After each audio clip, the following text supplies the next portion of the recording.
لیکن یہ جو چین لینتھ ہے اسٹریفائڈ فیٹی ایسڈ کی جو چین لینتھ ہے اس کو ڈٹرمن کرنے کا پیرامیٹر ہے سیپونیفیکیشن ویلیو. پہلے یہ دیکھ لیجئے کہ سیپونیفیکیشن ویلیو ہے کیا. By definition saponification value is یا saponification number is milligrams of potassium hydroxide required to saponify. اس کو کمپیئر کیجئے گا ذرا ایسڈ ویلیو کی تعریف کے ساتھ. ایسڈ ویلیو میں ہم نے کہا تھا کہ milligrams of potassium hydroxide required to neutralize. یہاں ہو جائے گا سیپونیفیکیشن ویلیو میں یہ ہو جائے گا milligrams of potassium hydroxide required to saponify. کیا چیز وہاں ایسڈ ویلیو میں تھی فری فیٹی ایسڈ, یہاں ہوں گے اسٹریفائڈ فیٹی ایسڈ. اور کتنے میں؟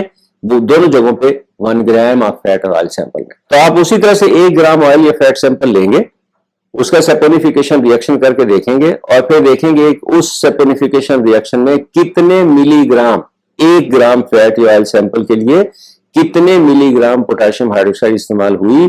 جتنے ملی گرام پوٹاشیم ہائیڈروکسائڈ استعمال ہوگا یہی اس کا سیپونیفیکیشن ویلیو یا سیپونیفیکیشن نمبر ہوگا. اگر سیپونیفیکیشن ویلیو زیادہ ہو تو اس کا مطلب ہے کہ اس آئل یا فیٹ سیمپل میں شارٹ چین فیٹی ایسڈ زیادہ ہے, اور اگر سیپونیفیکیشن ویلیو کم ہے تو اس کا مطلب ہے اس آئل یا فیٹ سیمپل میں لانگ چین فیٹی ایسڈ زیادہ ہے. اس کو ذرا سمجھ لیجئے, یہ ایک دوسرے کے الٹ ہے. سیپونیفیکیشن ویلیو زیادہ تو چین لینتھ اسٹریفائڈ فیٹی ایسڈ کی چین لینتھ کم, اور اگر سیپونیفیکیشن ویلیو کم تو پھر اسٹریفائڈ فیٹی ایسڈ کی چین لینتھ زیادہ. کیسے؟ دیکھیے, آپ نے 1 گرام آئل یا فیٹ سیمپل لینا. اگر 1 گرام فیٹ یا آئل سیمپل کے خلاف زیادہ ملی گرام پوٹاشیم ہائیڈروکسائڈ کے استعمال ہو رہے ہیں تو اس کا مطلب ہے اس 1 گرام سیمپل میں زیادہ ایسٹر لنکیجز ہیں. ایسٹر لنکیجز کب زیادہ ہوں گی؟ جب مالیکیول زیادہ آئیں گے 1 گرام میں. اور 1 گرام میں مالیکیولز کب زیادہ آئیں گے؟ جب اس کا مالیکولر ویٹ کم ہوگا. اور مالیکولر ویٹ کم کب ہوگا؟ جب یہ فیٹی ایسڈز کی چین لینتھ کم ہوگی. آپ اس کو یوں سمجھیے کہ آپ کے پاس اگر گیندیں ہوں اور ہر گیند کا وزن ہو 0.1 گرام, تو آپ کے پاس 1 گرام میں کتنی گیندیں آئیں گی؟ 10. اگر یہ ایک گیند ایک گلیسرائڈ مالیکیول کو ظاہر کرتی ہے تو 10 مالیکیول کا مطلب ہے 30 ایسٹر لنکیجز. ہر ایسٹر لنکیج کے لیے 1 مالیکیول استعمال ہوگا پوٹاشیم ہائیڈروکسائڈ کا, تو اس کا مطلب ہوا کہ اس 1 گرام فیٹ یا آئل سیمپل کے لیے 30 مالیکیول پوٹاشیم ہائیڈروکسائڈ کے استعمال ہوں گے. دوسری طرف اگر کسی فیٹ یا آئل سیمپل کا سیپونیفیکیشن نمبر ہے کم, تو سیپونیفیکیشن نمبر کم ہونے کا مطلب یہ ہے کہ اس 1 گرام آئل یا فیٹ سیمپل میں ایسٹر لنکیجز کم آئی ہیں. ایسٹر لنکیجز کب کم آئیں گی؟ جب نمبر آف مالیکیولز کم ہوں گے. نمبر آف مالیکیولز کب کم ہوں گے؟ جب ان کا مالیکولر ویٹ زیادہ ہوگا, اور اگر ان کا مالیکولر ویٹ زیادہ ہوگا تو اس کا مطلب یہ ہوگا کہ اس میں لانگ چین فیٹی ایسڈ ہیں. وہ جو بالز کی گیندوں کی میں نے مثال بتائی تھی, اب آپ فرض کر لیجئے کہ اگر ایک بال کا وزن ہے 0.5 گرام تو 1 گرام میں آپ کے پاس کتنی بالز آئیں گی؟ 2. گلیسرائڈ مالیکیول کا مالیکولر ویٹ زیادہ ہے, اس کا نمبر کم ہوگا 1 گرام فیٹ اور آئل سیمپل میں. نمبر کم, نمبر آف ایسٹر لنکیجز کم, نمبر آف ایسٹر لنکیجز کم, تو پھر پوٹاشیم ہائیڈروکسائڈ کے کم مالیکیول استعمال ہوں گے. اس سیپونیفیکیشن ویلیو یا سیپونیفیکیشن نمبر کم ہو جائے گا. تو بس یہ آپ بیسک ایک پرنسپل اس کو سمجھ لیجئے. سیپونیفیکیشن ویلیو زیادہ ہونے کا مطلب یہ ہے کہ اس آئل یا فیٹ سیمپل میں شارٹ چین فیٹی ایسڈ زیادہ ہیں, اور سیپونیفیکیشن ویلیو کم ہونے کا مطلب یہ ہے کہ اس آئل یا فیٹ سیمپل میں لانگ چین فیٹی ایسڈ زیادہ ہیں. ابھی ہم نے آپ سے تھوڑی دیر پہلے بات کی اسٹریفیکیشن ریئیکشن کی, اور اس میں ہم نے آپ کو بتایا کہ تھائیول ایسٹرز یا تھائیو ایسٹرز بن سکتے ہیں فیٹی ایسڈز کے اگر یہ کسی تھائیول کے ساتھ ریئیکٹ کریں, یعنی کسی ایسے مالیکیول کے ساتھ ریئیکٹ کریں جس میں SH فنکشنل گروپ موجود ہو, تو وہاں ہائیڈروجن ریپلیس ہو جائے گا ایسائل فنکشنل گروپ کے ساتھ, اور ریزلٹنگ جو مالیکیول بنے گا اس کو ہم کہیں گے تھائیو ایسٹر C+O+SC. یہ بایولوجیکل پوائنٹ آف ویو سے, حیاتی نقطہ نظر سے یہ بہت اہم ریئیکشن ہے. اگر ہم کسی سیل یا کسی جاندار کے اندر فیٹی ایسڈ مالیکیول کے استعمال کی بات کریں تو کوئی فیٹی ایسڈ اس وقت تک استعمال نہیں ہو سکتا جب تک وہ اپنے کارسپونڈنگ تھائیو ایسٹر میں تبدیل نہیں ہو جاتا. اس کا ایک بڑا کامن سا ریئیکشن ہے. ایک فیٹی ایسڈ ریئیکٹ کرتا ہے کو انزائم اے کے ساتھ. کو انزائم اے مالیکیول ایسا ہے جس میں ایک تھائیول فنکشنل گروپ موجود ہے, تو رزلٹ کیا ہوتا ہے؟ آپ کے پاس فیٹی ایسائل کو انزائم اے بنتا ہے, ساتھ ہی واٹر بنتا ہے. لیکن یہ فیٹی ایسائل کو انزائم اے اب استعمال ہوگا میٹابولک ریئیکشنز میں.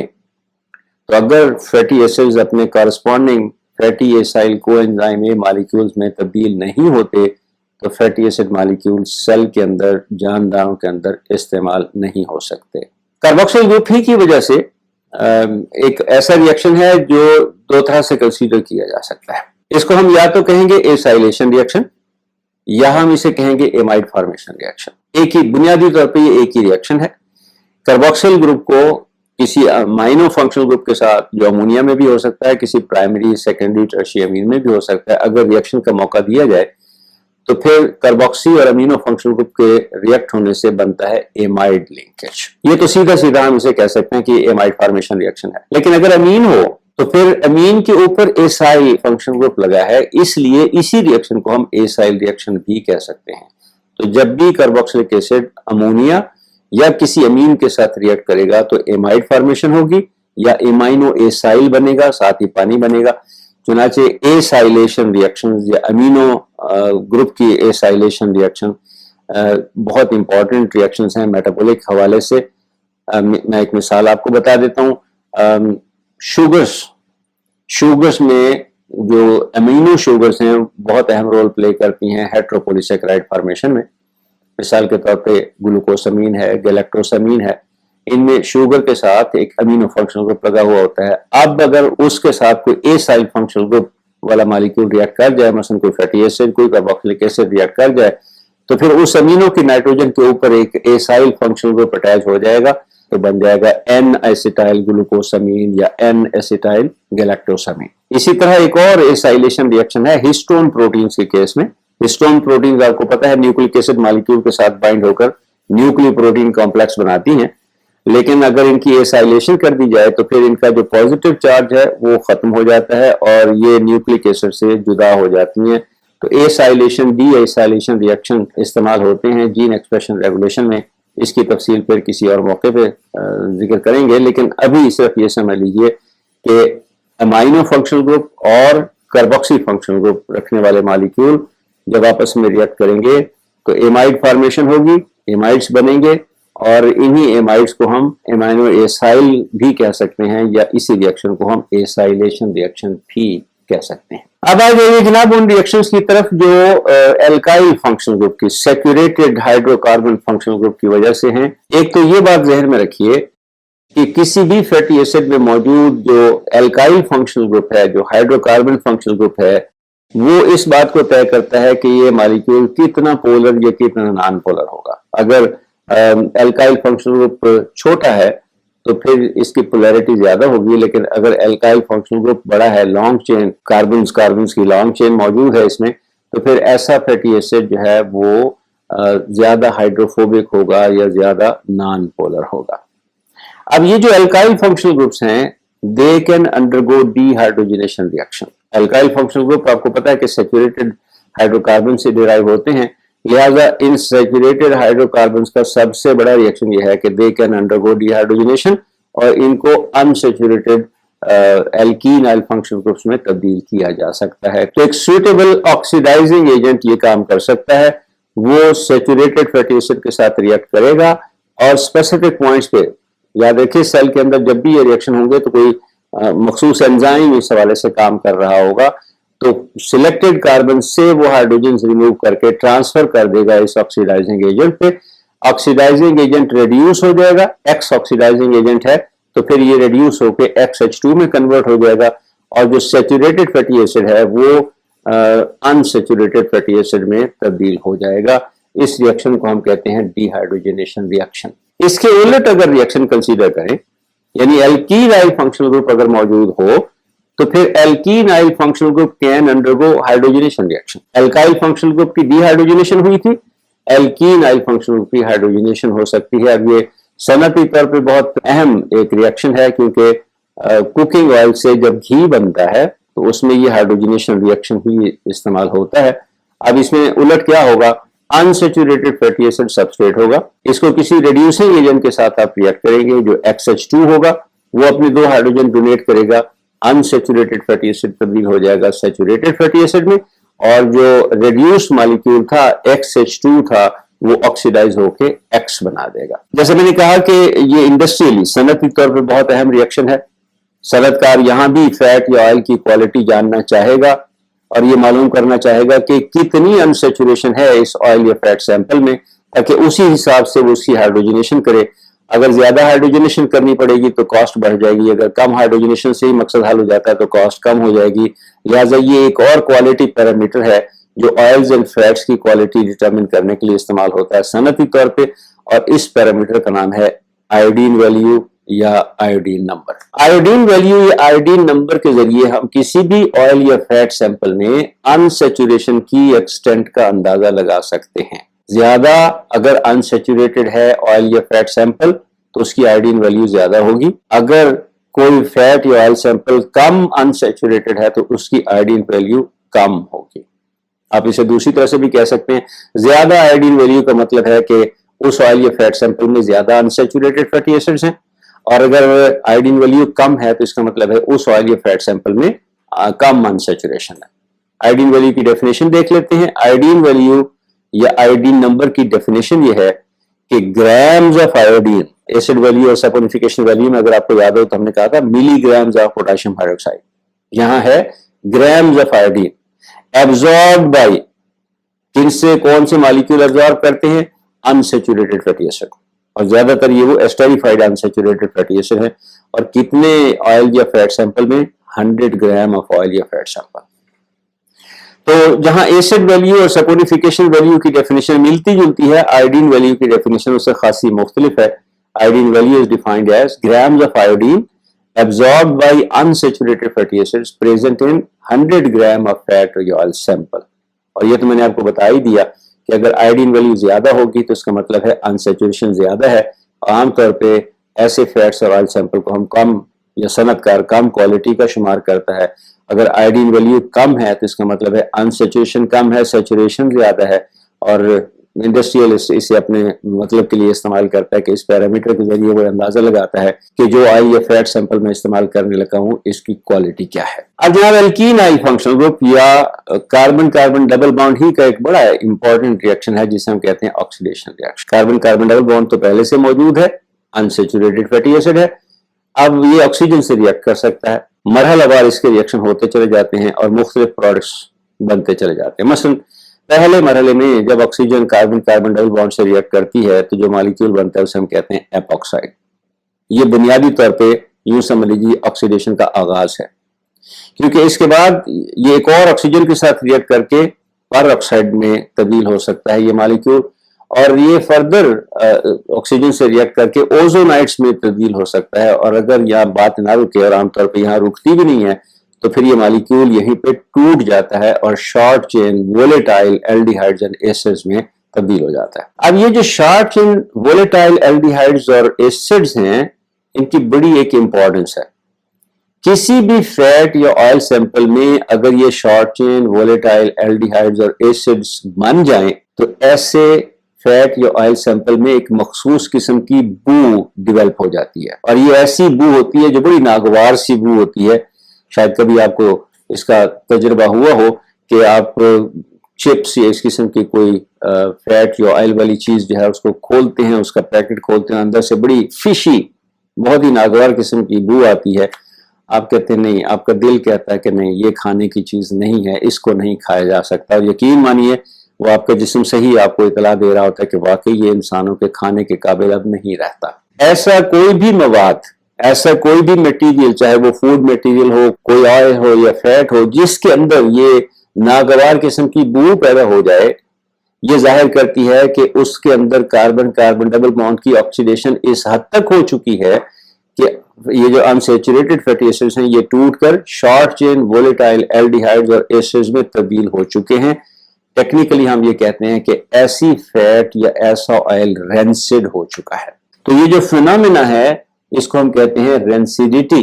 رینسیڈیٹی یا فیٹ یا آئل سیمپل رینسڈ کب ہوتے ہیں؟ جب ہم فیٹس یا آئل سیمپلز کو ہاٹ اور ہیومڈ کنڈیشنز میں سٹور کریں تو جتنی ہاٹ اینڈ ہیومڈ کنڈیشن ہوگی اتنا ہی جلدی امکان ہے کہ ایسی فیٹ جو ہے وہ رینسڈ ہو جائے گی.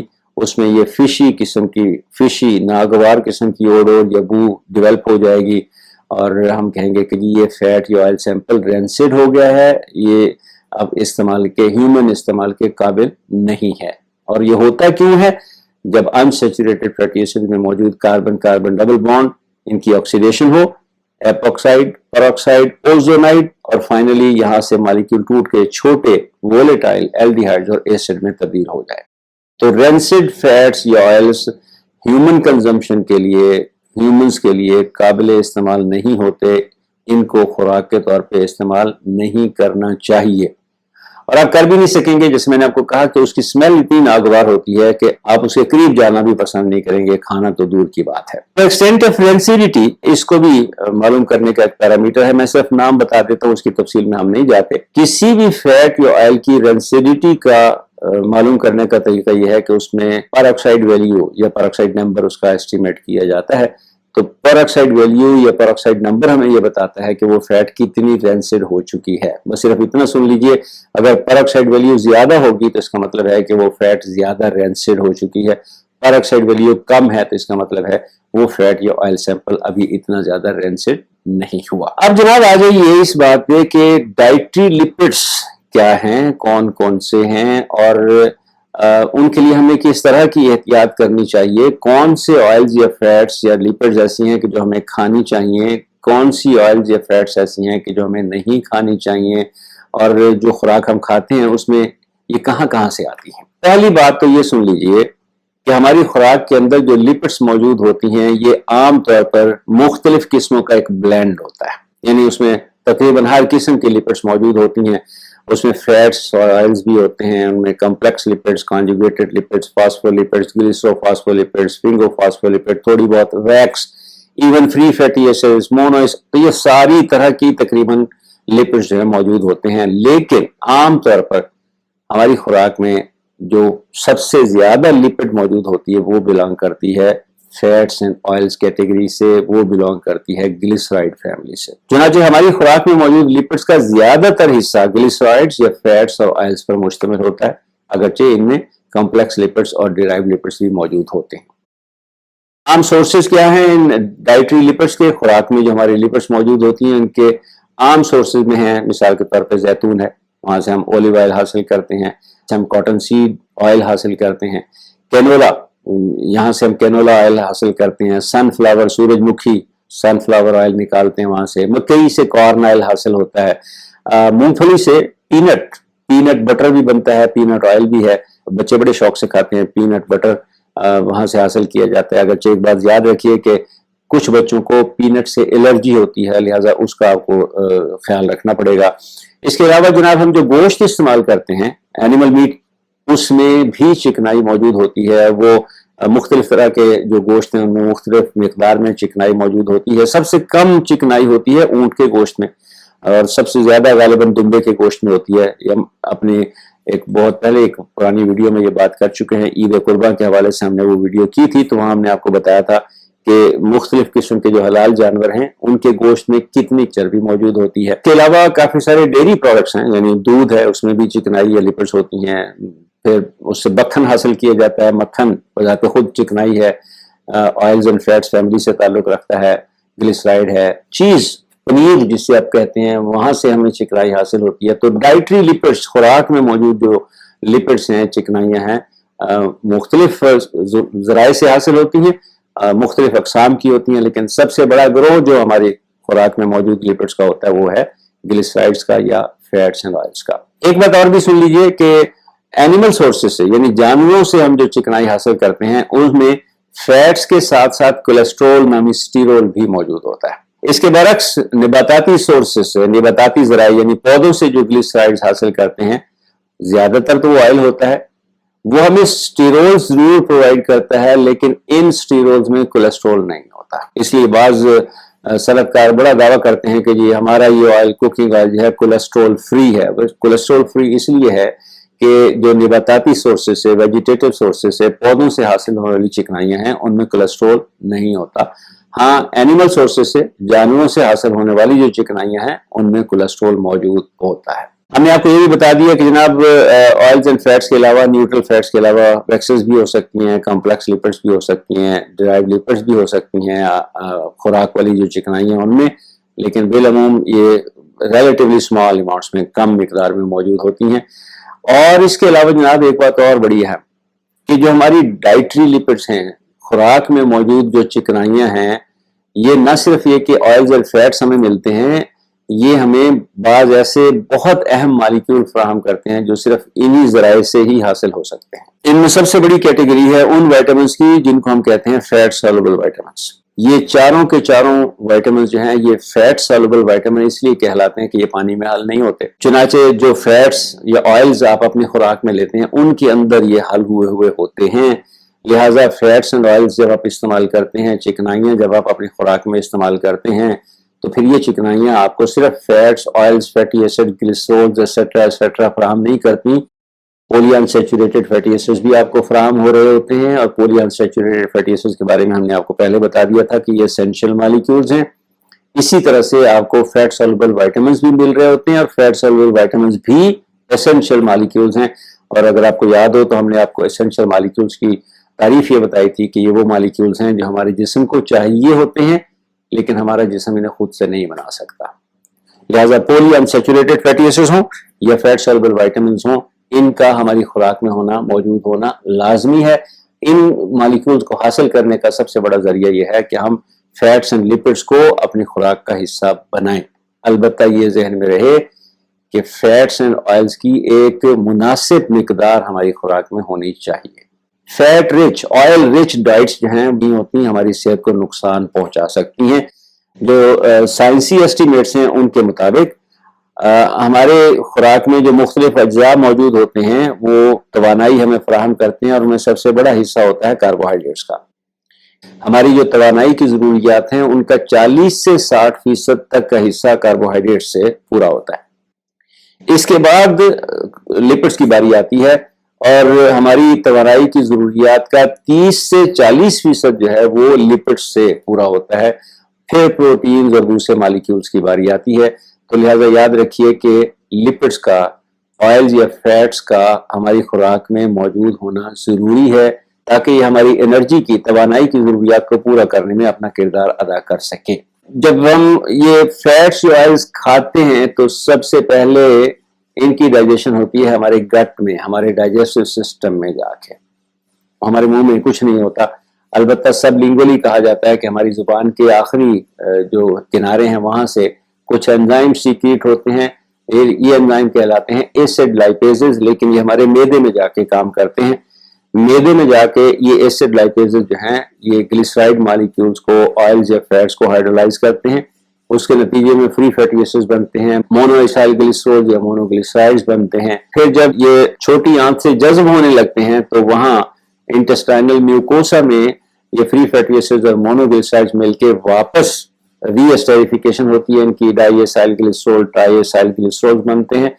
یہ گلیسرائڈ جو ہیں انہیں پروٹینز کے ساتھ مکس کر کے، پیکج کر کے سیکریٹ کر دیا جاتا ہے لمفیٹک سسٹم میں، اور لمفیٹک سسٹم سے یہ داخل ہو جاتے ہیں ہماری بلڈ سرکولیشن میں، اور جن چھوٹے چھوٹے ذروں کی شکل میں یہ ہمارے سرکولیٹری سسٹم میں، ہمارے خون میں شامل ہوتے ہیں، ان کو کہا جاتا ہے کائلو مائکرونز۔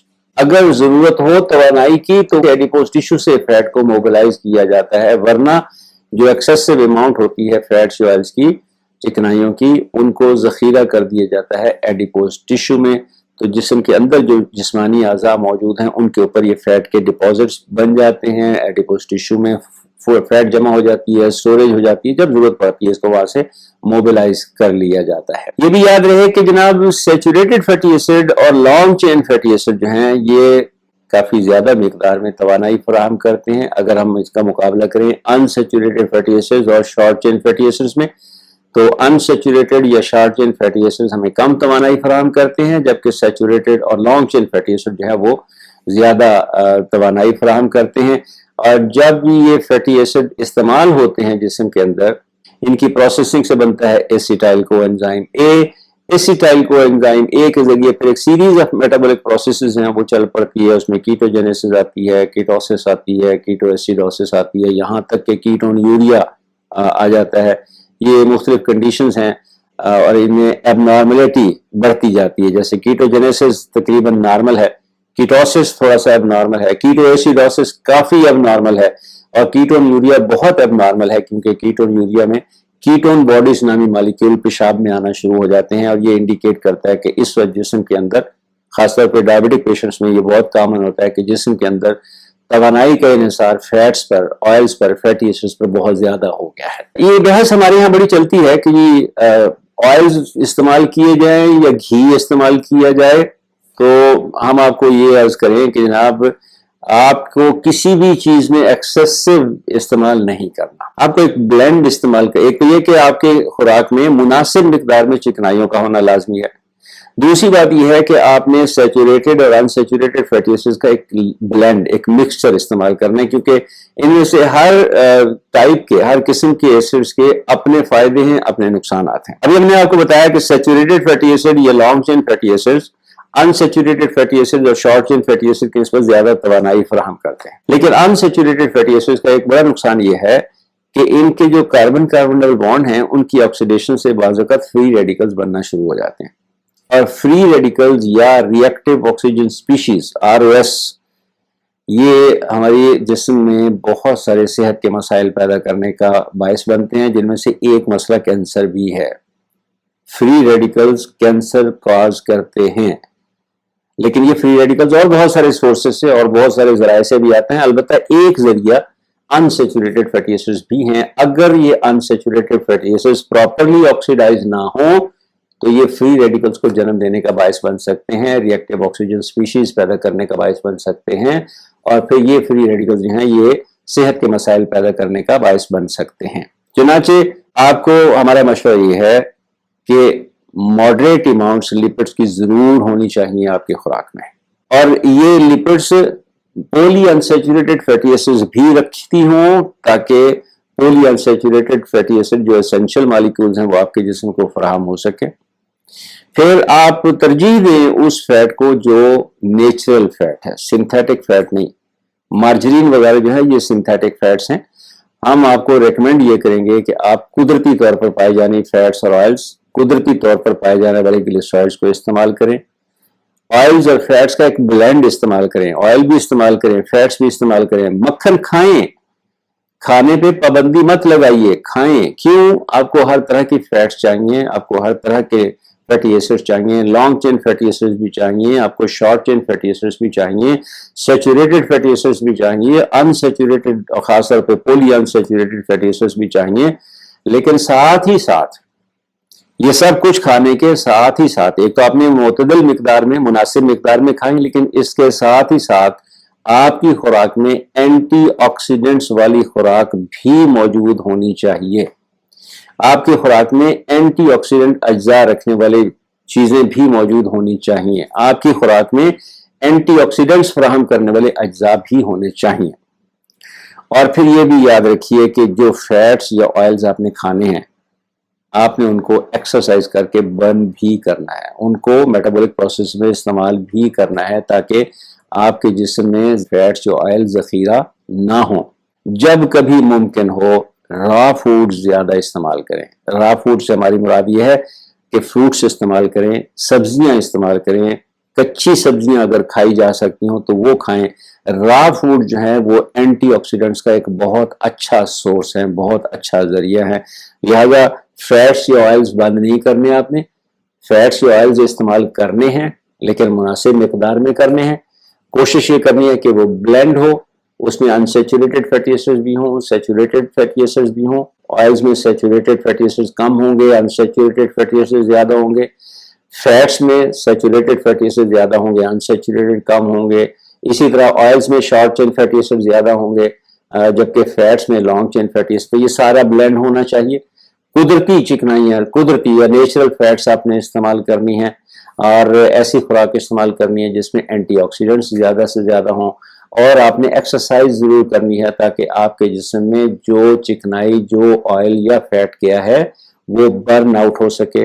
اور اینٹی آکسیڈنٹس کے حوالے سے یاد رکھیے گا کہ را فوڈز, کچی سبزیاں اور پھل بہت اچھا ذریعہ ہے اینٹی آکسیڈنٹس کا, تو انہیں ضرور استعمال کیجیے, ضرور اپنی خوراک کا حصہ بنائیے.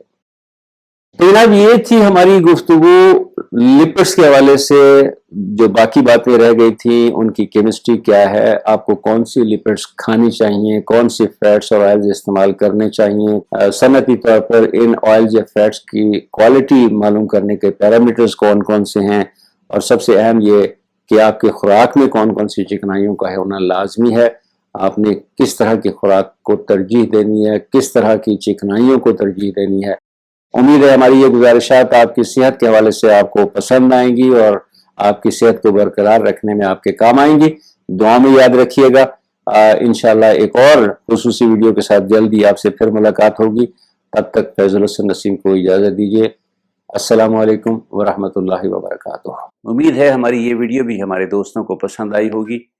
اگر آپ نے ابھی تک ہمارا چینل سبسکرائب نہیں کیا تو چینل سبسکرائب کیجئے, گھنٹی کے نشان کو بھی کلک کیجئے, اور ہاں, ان ویڈیوز کے لنکس اپنے دوستوں سے شیئر کرنا مت بھولیے. یاد رکھیے, علم وہ دولت ہے جو بانٹنے سے کم نہیں ہوتی.